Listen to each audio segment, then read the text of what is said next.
आज हम अंतर्राष्ट्रीय बालिका दिवस मना रहे हैं।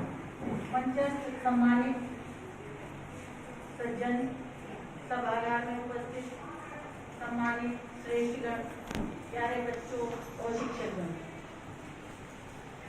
और मेरे प्यारी पुष्पांजलि मैं आपको अर्पित करती हूँ अपने बच्चों को जिनकी वजह से ये समारोह हुआ है।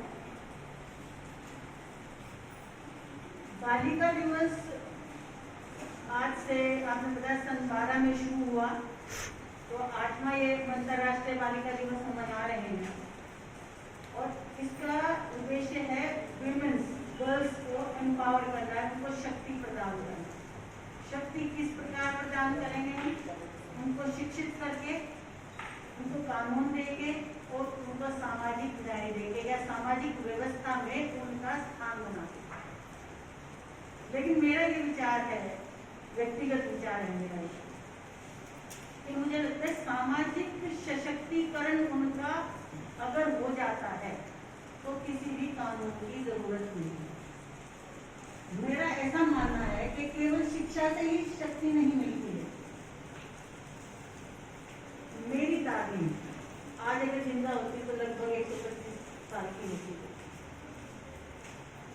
वो अनपढ़ थी, लेकिन उनके अंदर इतने अच्छे और संस्कारित विचार थे और उन संस्कारों को, उन विचारों को उन्होंने पूरे परिवार को दिया। उस परिवार से मुझे, आपको यकीन नहीं आएगा, मैंने अपने घर में कभी अपनी दादी और अपनी माँ के बीच कोई खिंचाव ना महसूस किया, ना देखा। ना ही तो मैंने वो खिंचाव अपने घर में अपनी दादी और माँ के अंदर महसूस किया। उस घर की शांति में, उस घर की शांति ने हम सबको संस्कारित किया। तो मेरा कुछ विचार अलग है कि मैं नहीं मानती केवल शिक्षा ही आपको ऊंचाई तक पहुंचाती है, संस्कारित करके। नंबर 1।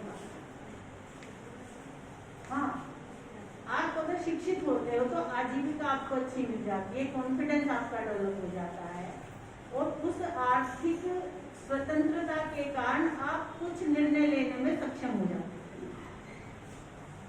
ठीक है। जहां तक अभी भाई ने बताया था कि हम पाश्चात्य संस्कृति के पीछे पड़े हुए हैं, मैंने यहाँ मतलब आके ये नोटिस किया कि जो ये बच्चे घर से आए हैं, क्या ये तैयार होके घर से नहीं आए? इनके माता पिता ने ये नहीं देखा इनका पहनावा क्या है। वो जब मार्केट में जाते हैं उनको ये जान नहीं होता कि हमें बच्चे को क्या पहनाना है।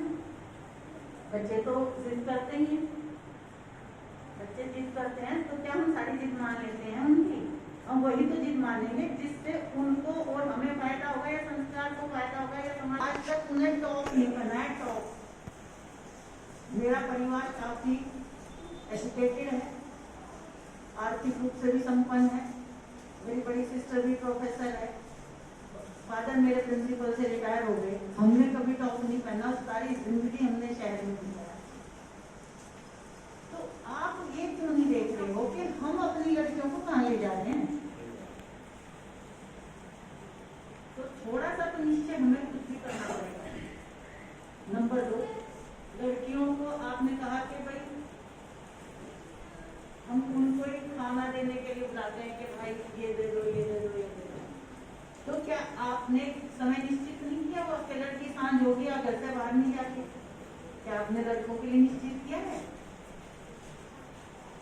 अगर आप ये कहेंगे कि भाई 6 बजे से पहले घर में आना है, तो क्या मजाल है कि वो ना आएगा। और फिर जब वो लड़के 6 बजे घर आ जाएंगे तो मेरी बेटी चाहे 1 बजे बाहर जाए तो क्या दिक्कत है?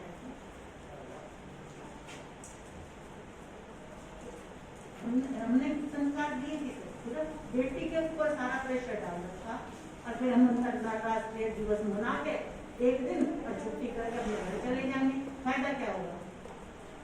ये अंतर्राष्ट्रीय दिवस हमारे समाज में, हमारे घर में रोज मनाना चाहिए। और वो तभी मनेगा जो हमने रूल रेगुलेशन अपनी लड़कियों के लिए बनाए हैं, वही हम अपने लड़कों के लिए बनाए। मुझे नहीं लगता अगर एक गाँव खाली है और उसमें एक लड़की रहती है उसका कोई दिक्कत है। दिक्कत तो बॉयज की वजह से होता है। हमने अपने लड़कों को संस्कार क्यों नहीं दिए? हम यहाँ बार बार ये कह रहे लड़कों को संस्कार हो, लड़कों को संस्कार, लड़कों को क्यों नहीं देंगे? इतनी आवश्यकता है लड़कों को, इतनी लड़कियों को। जब हम दोनों के लिए एक जैसी सोच रखेंगे तभी हम इन दोनों को, मैं ये कहती हूँ लड़कों को सशक्तिकरण उनका भी करना चाहिए। मैं देख रही हूँ हमारा ये जो इलाका है इसमें बच्चों के अंदर इतनी एनर्जी होती है, उसको चैनलाइज करने की जरूरत होती है, उसको एक मार्ग दिखाने की जरूरत होती है। लेकिन क्या हमारे पास कोई ऐसी यहाँ विधा है कि हम उसमें उसको रख दें बच्चे को और वो अपनी एनर्जी वहाँ डिजॉल्व कर ले? हमने कोई स्पोर्ट्स सेंटर नहीं बनाए। हरियाणा में जाके देखो हर स्कूल में एक स्पोर्ट्स कॉम्प्लेक्स है, चाहे वो प्राइवेट है चाहे सरकारी है चाहे कैसा भी है। बल्कि इवन उनकी बेटियां 4-4 बजे उठ के बॉयज के साथ ही जाती हैं। ये मत सोचो, भेदभाव मत करो कि ये बॉय है ये गर्ल है और ये दोनों इकट्ठे नहीं रह सकते, ये हो ही नहीं सकता। अगर ऐसा होता तो फिर घर में भी ये व्यवस्था चेंज हो जाती। लेकिन ईश्वर ने ये व्यवस्था हमें दी है, सिर्फ सामंजस्य स्थापित करने की आवश्यकता है। वहाँ लड़के जो गाँव के हैं अपनी बहनों को लड़कियों को लेकर जोड़ने के लिए जाते हैं, उनके साथ स्पोर्ट्स खेलते हैं। तो बात यहाँ क्या है कि वातावरण बनाने की। वातावरण कौन बनाएगा? वो समाज के ठेकेदार बनाएंगे, वो राजनीतिज्ञ बनाएंगे, वो सामाजिक कार्यकर्ता बनाएंगे जिन्होंने पुरुष प्रधान समाज बनाया है। प्रधानी करो ना बेटे, पुरुष प्रधान समाज है तो प्रधानी करो भाई, आओ आगे संभालो उस चीज को। आज इतना बुरा हाल हो गया लड़कियों की, तो मैं क्या बात करूं। लड़के ही बदतमीजी करते हैं तो गांव के 4 लोग उन्हें कह नहीं पाते कुछ भी। वो इसलिए नहीं कह पाते कि हमने उन्हें संस्कार नहीं दिए, उनको बिजी नहीं रखा। आप एक बात बताओ, हर माँ जब खाना बनाती है रसोई में बेटी को लेके जाती है, आप जब खेतों में जाओ अपने बेटे को लेके क्यों नहीं जाते, ये बताओ।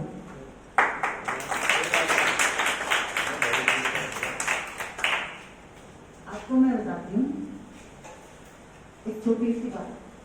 शामली में लड़कियां जिस ट्यूशन सेंटर पे जाती हैं उनके पीछे लड़के पीछा करते हैं और वहां से फिर वो आगे अपने ट्यूशन पे आते हैं 5 मिनट लेट या 10 मिनट लेट। ये मेरा एक्सपीरियंस है लाइफ का। क्यों आप आते हैं वो? क्या भी सोचा आपने? क्योंकि आपने उन्हें बाइक दे दी, उन्हें साइकिल दो, कितने दिन तक पीछा करेगा वो? मान ले 6 किलोमीटर साइकिल चला के जब वो जाता आगा कितने दिन पीछा करेगा? उसकी एनर्जी डाउन हो जाएगी ना।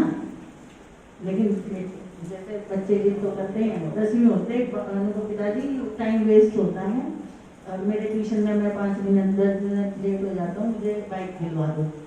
ऐसा सबके सामने होता है और हम तुरंत उसके बात को मान के उसे बाइक दिलवा। लड़कियों को बाइक क्यों ना दिलवाते भाई? लड़कियों को दिलवाओ बाइक, उन्हें दिलवाओ साइकिल। जब उनमें ताकत है इतनी तो उसे चैनलाइज करो, उसको यूटिलाइज करो, उसको वेस्ट करो। देखो ये स्वाभाविक सी बात है, उनके अंदर इतनी एनर्जी है कि उसको अगर हम स्पोर्ट्स में या किसी एक्सरसाइज में या किसी और घर की एक्टिविटी में उसको अगर हम यूज नहीं करेंगे तो उसके अंदर तो वो है ही, वो उसको यूज करेगा। बस ये है कि उसका मिस यूज करता है या यूज करता है।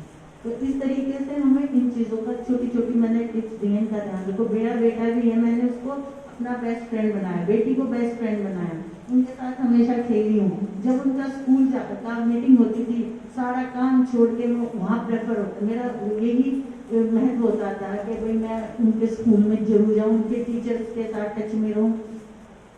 तो बच्चों को मैंने राजकीय कॉलेज में मैं काफ़ी जाती हूँ, NSS प्रोग्राम वगैरह में या किसी हेल्थ में विजिट करती हूँ।